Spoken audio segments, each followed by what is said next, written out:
Assalamualaikum warahmatullahi wabarakatuh. Selamat pagi Bu Rani, Bu Nibras, dan teman-teman K1 S1 Akuntansi. Pada pertemuan kali ini, kelompok kami akan membahas materi metodologi penelitian akuntansi dengan bab teori, literatur, dan hipotesis. Sebelum memasuki materi, izinkan saya untuk memperkenalkan anggota kelompok kami, yaitu kelompok 2 yang beranggotakan yang pertama, Ailin Okta Azalia dengan NPM 20101040005, yang kedua Yusuf Torik Rabani dengan NPM 20101040007, yang ketiga Miranda Jihan Fitriana Adi dengan NPM 20101040027, yang keempat Krisna Rizky Adi Hibatullah dengan NPM 20101040031, dan yang kelima Yuda Arya Dwi Kusuma dengan NPM 20101040042. Materi pertama yang akan kita bahas yaitu sumber teori. Sebelumnya, saya akan menjelaskan definisi dari beberapa konsep, yaitu yang pertama teori. Teori adalah jaringan hipotesis atau gagasan yang mencakup semua yang berada di bawah satu atau lebih hipotesis. Yang kedua yaitu hipotesis. Hipotesis adalah hubungan yang diduga yang memungkinkan hubungan sebab akibat antara dua atau lebih konsep atau variabel. Yang ketiga yaitu konsep. Konsep adalah ide-ide abstrak yang tidak langsung dapat diamati atau diukur. Yang pertama-tama harus dioperasionalkan dalam beberapa cara untuk memberikan indikator yang terukur. Yang keempat yaitu konstruk. Konstruk adalah ukuran tidak langsung dari konsep yang biasanya dihasilkan dalam bentuk pertanyaan multi-item. Yang kelima yaitu variabel. Variabel adalah item yang dapat diamati dan dapat mengasumsikan nilai yang berbeda. Yang keenam yaitu keandalan. Keandalan menetapkan konsistensi instrumen penelitian bahwa hasil yang dicapainya harus sama dalam keadaan yang serupa. Yang ketujuh yaitu validitas. Validitas mengukur sejauh mana penelitian mencapai apa yang ditetapkan untuk dilakukan. Smith dan Tefler pada tahun 2000 menggunakan teori sinyal untuk menguji sifat pengungkapan perusahaan dengan harapan bahwa perusahaan akan berperilaku dengan cara yang memberi sinyal ke pasar bahwa mereka berprestasi tinggi dan mengadopsi praktik terbaru industri sebagai dasar untuk menetapkan hipotesis formal. Brownell pada tahun 1982 menetapkan sebuah konsep yang disebut partisipasi anggaran dalam studinya sebagai salah satu atribut yang diinginkan dalam kepemimpinan dalam manajemen. Keandalan formal instrumen penelitian yang digunakan jarang dibahas dalam literatur akuntansi, hanya penelitian berbasis survei yang memanfaatkan penggunaan ukuran. Validitas paling baik dipertimbangkan dalam pertukaran yang harus kita buat, biasanya antara reliabilitas dan validitas konstruk di satu sisi dan antara validitas internal dan validitas eksternal di sisi lain. Validitas internal dapat menghilangkan hipotesis saingan dengan percaya diri karena kita dapat menentukan hubungan sebab akibat. Perbedaan mendasar yang mendasari teori akuntansi adalah teori normatif tentang apa yang seharusnya dan teori positif tentang apa yang ada atau akan terjadi. Ekonomi. Peneliti awal seperti Kenning tahun 1929 dan Edward tahun 1983 menggunakan analisis ekonomi secara deduktif untuk mengembangkan pendekatan alternatif untuk penentuan pendapatan, yang kemudian dikombinasikan dengan temuan normatif oleh Bedford tahun 1965 untuk memberikan kerangka konseptual untuk pendapatan penentuan. Teori sebelumnya yaitu teori neoklasik membentuk kerangka kerja ekonomi dengan asumsi mendasar, pengambilan keputusan oleh individu yang rasional, memaksimalkan keuntungan, bekerja di bawah kondisi kepastian, dan dengan informasi yang tersedia secara bebas. Selanjutnya adalah sumber teori yang dapat diuji dan dapat diterapkan dalam lingkungan akuntansi, Yang pertama adalah ekonomi. Perkembangan yang memiliki pengaruh luas terhadap penelitian akuntansi. Yang pertama ada Friedman pada tahun 1953 yang menetapkan perspektif ekonomi positivis. Kemudian yang kedua ada Simon pada tahun 1959 mengembangkan konsep bounded rationality yang memungkinkan munculnya perilaku memuaskan daripada memaksimalkan.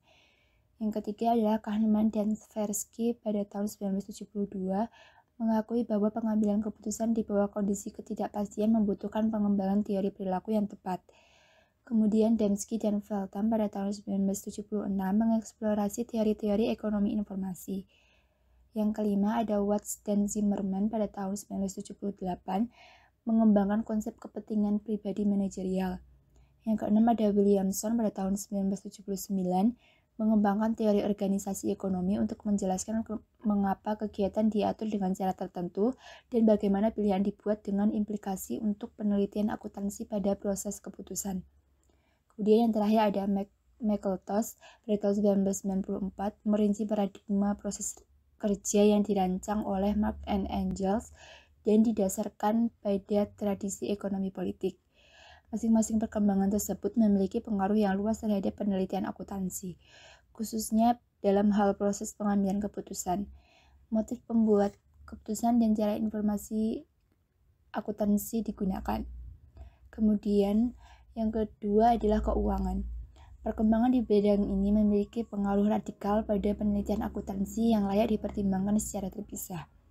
Yang pertama ada Markowitz pada tahun 1952 yang bekerja pada risiko portofolio, mengarah ke Sharpe pada tahun 1964 dan model penetapan harga aset model. Ini membentuk dasar untuk perintis karya Ball and Brown pada tahun 1968 menghubungkan reaksi pasar saham dengan penyediaan informasi akuntansi.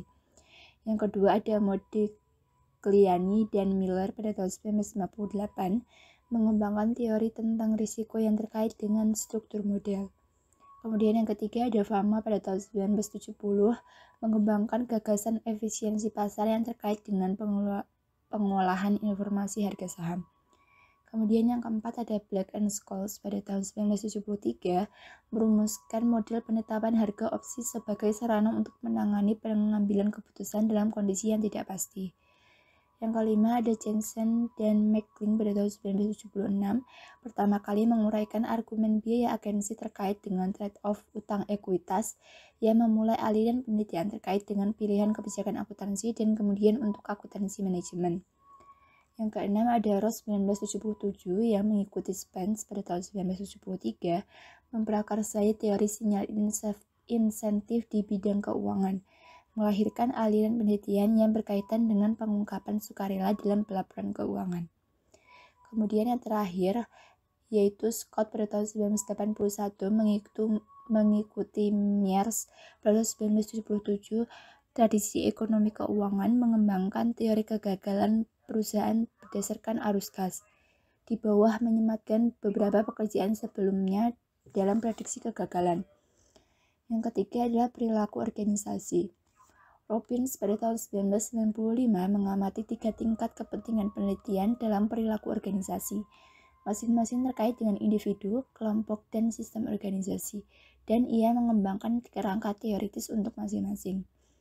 Yang pertama ada fokus individu, yaitu melihat kontribusi pengetahuan dari dampak seperti pembelajaran, motivasi, kepribadian, persepsi, pelatihan, kepemimpinan, kepuasan kerja, pengambilan keputusan, penilaian kinerja, sikap, dan perilaku.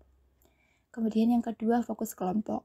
Melihat kontribusi pengetahuan dari dampak proses dan dinamika kelompok, komunikasi, perubahan perilaku, norma, peran, status, kekuasaan, dan konflik. Yang ketiga, fokus sistem organisasi.